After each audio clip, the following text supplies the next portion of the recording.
Assalamualaikum warahmatullahi wabarakatuh. Saya Karisma Ayu dengan NIM 13012139090 akan mempresentasikan optimasi kinerja prediksi analisis perbandingan metode ANN dalam pengolahan dengan dataset Soul by Demand. Transportasi perkotaan menghadapi tantangan signifikan dalam pencarian solusi berkelanjutan dan efisien. Penggunaan sepeda di kota seperti Seoul menjadi respon terhadap upaya mengurangi emisi karbon dan kemacetan lalu lintas. Penelitian ini fokus pada prediksi permintaan sepeda di Seoul dengan memanfaatkan metode jaringan saraf tiruan, khususnya dalam konteks dataset kompleks seperti Seoul by Demand. Tujuan penelitian ini adalah mengoptimalkan kinerja prediksi melalui perbandingan berbagai pendekatan ANN. Hasil dan analisis menghasilkan 3 model neural network, di mana Deeper Feed-Forward Neural Network menunjukkan performa terbaik dengan nilai R-squared sebesar 84,46%. Fitur-fitur seperti suhu, kelembapan, dan kecepatan angin menjadi variabel independen penting. Kesimpulan penelitian menegaskan bahwa model ini dengan arsitektur 3 lapisan tersembunyi merupakan pilihan utama untuk pemodelan prediksi permintaan sepeda di Seoul. Meskipun memiliki tingkat kesalahan yang relatif rendah, aspek kesalahan perlu diperhatikan untuk meningkatkan akurasi prediksi secara keseluruhan. Melatar belakangi permasalahan ini adalah kota Seoul sebagai pusat metropolitan yang berkembang pesat menghadapi tantangan besar dalam mengelola mobilitas perkotaan. Dalam permintaan sepeda yang luas dan beragam yang dikumpulkan dari berbagai sumber menyediakan landscape yang kaya bagi analisis dan prediksi. Dalam konteks ini, menggunakan teknik prediksi yang dapat diandalkan dan efisien menjadi krusial untuk mengantisipasi pola permintaan sepeda, membantu perencanaan rute, pengoptimalan distribusi sepeda, dan rancang layanan transportasi yang lebih adaptif.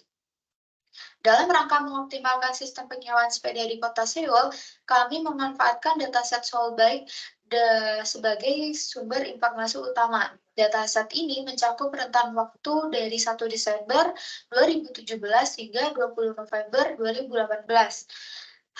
Data ini memberikan gambaran komprehensif tentang dinamika penyewaan sepeda selama setahun penuh.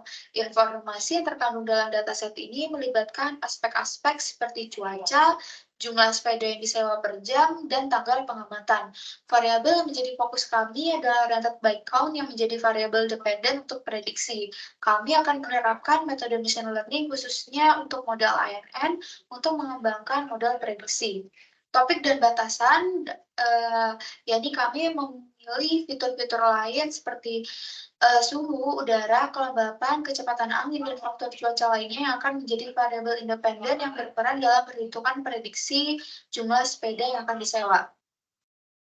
Tujuannya, penulisan jurnal ini adalah untuk menciptakan model yang akurat dan memberikan wawasan berharga untuk perbaikan dan pengelolaan sistem penyewaan sepeda di kota Seoul dengan berfokus pada pengembangan metode prediksi yang tepat dan efektif menggunakan kecerdasan buatan serta analisis perbandingan cermat terhadap berbagai metode ANN dalam prediksi permintaan sepeda di Seoul.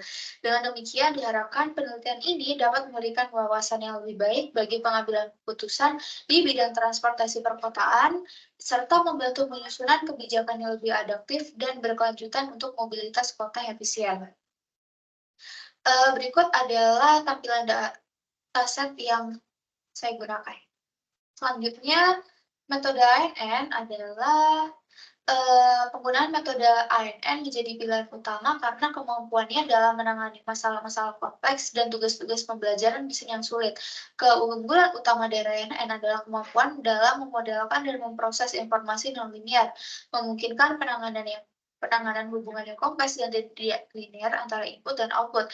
Selain itu, ANN dapat belajar pola dan fitur yang sulit identifikasi secara manual, serta dapat disesuaikan dengan berbagai jenis tugas pembelajaran mesin seperti klarifikasi, regresi, dan pengenalan pola. Selanjutnya, feed-forward neural network adalah suatu metode dari ANN yang mewakili arsitektur jaringan yang informasinya mengalir hanya satu arah, yaitu dari input ke output tanpa adanya sinyal umpan balik. Kami menjelaskan bahwa metode ini umumnya digunakan dalam tugas-tugas klarifikasi dan regresi. Mengidentifikasi keunggulan model ini dalam menangani data yang tidak memiliki ketergantungan waktu dan urutan. Selanjutnya, model 1 yakni Simple Feedforward Neural Network. Model ini adalah jenis jaringan saraf tiruan dengan dua lapisan tersembunyi masing-masing berisi 64 dan 32 neuron. Metode ANN ini digunakan dan fungsi aktivasi relu dan tanha juga diterapkan. Berikut konfigurasinya. Sedangkan untuk model 2, Deeper Feedforward Neural Network, model ini adalah jaringan saraf tiruan yang lebih kompleks dengan 3 lapisan tersembunyi, masing-masing berisi 128, 64, dan 32 neuron. Fungsi aktivasi relu dan tanha juga digunakan dalam konfigurasi ini. Berikut konfigurasinya. Selanjutnya yang ketiga adalah feedforward neural network with dropout. Model ini sama seperti model 1 dan 2, tetapi kita memiliki dropout, yakni merupakan teknik regulasi yang bertujuan untuk mengurangi overfitting dengan cara agak secara acak mengabaikan atau menghapus sebagian neuron selama proses pelatihan. Berikut modelnya. Lalu, langkah-langkah metode yang akan dilakukan, yakni ada 5, yakni yang pertama, membuat 3 model ANN dengan arsitektur yang berbeda, sedangkan yang kedua, kompilasi ketiga model menggunakan optimizer, yakni ada Danlos, Huberlos gitu, dan yang ketiga ada melatih ketiga model pada data latih, yang keempat, evaluasi ketiga model pada data uji, dan yang terakhir, memilih model dengan kinerja terbaik pada data uji. Berikut adalah pemodelan dari model 1 hingga model 3. Saya menggunakan epoch sebanyak 100 dan batch size sejumlah 20.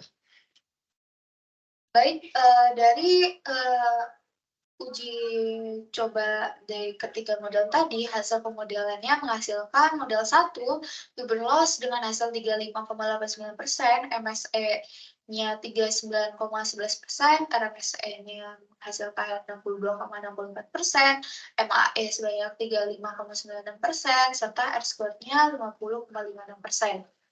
Model 2, Huberlos sebanyak 34,96%, MSE 38,40%, RMSE sebanyak 61,97%, MAE sebanyak 35,3%, serta R-squared-nya 51,46%. Sedangkan yang terakhir, model 3 menghasilkan Huberlos sebanyak 37,87%, MSE-nya sebanyak 41,89%, RMSE sebanyak 64,72%, MAE sebanyak 37,94%, serta R-squared-nya sebanyak 47,5%. Di sini juga saya akan menampilkan gambar hasil pemodelan hasil dari model 1, model 2, dan model 3. Di sini terlihat bahwa persebarannya yang lebih baik terdapat di model 2. Analisis yang dapat saya ambil dari keempat fungsi loss yang diuji, Huberlos memiliki persentase loss yang rendah, menjadikannya pilihan terbaik. Hal ini disebabkan karena Huberlos lebih cocok dibandingkan loss function yang lain jika sebuah data memiliki outlier yang banyak, karena Huberlos tidak terlalu sensitif terhadap outlier dibandingkan loss function lainnya. Sedangkan nilai squared-nya sebesar 0,51 mengindikasikan bahwa kemampuan prediksi model yang masih terbatas. Hanya 51% variabel target yang dapat dijelaskan oleh model. Yang ketiga, model 1 dan model 3 tidak terpilih karena memiliki loss yang lebih besar dibandingkan dengan model 2. Dan model dengan dropout, yakni model 3, memiliki performa paling buruk dibandingkan kedua model lainnya. Untuk kesimpulan dari hasil pemodelan, setelah membangun dan melatih 3 model neural network sederhana sebagai model dasar, model 2 lah menonjol sebagai model memberikan kinerja terbaik berdasarkan evaluasi metrik regresi dan klasifikasi. Model 2 memiliki tingkat kesalahan prediksi yang relatif rendah berdasarkan Huberlos, meskipun terdapat kesalahan yang cukup tinggi yang termanifestasi dalam RMSE. Selain itu, nilai R-squared sebesar 0,88 menunjukkan bahwa model ini memiliki kemampuan prediksi yang cukup baik. Dengan demikian, model 2 menonjol sebagai pilihan utama dengan kinerja yang kuat dan kemampuan prediksi yang signifikan. Meskipun beberapa aspek kesalahan perlu diperhatikan dan diperbaiki untuk meningkatkan akurasi prediksi secara keseluruhan. Itu, terima kasih, sekian presentasi saya. Wassalamualaikum warahmatullahi wabarakatuh.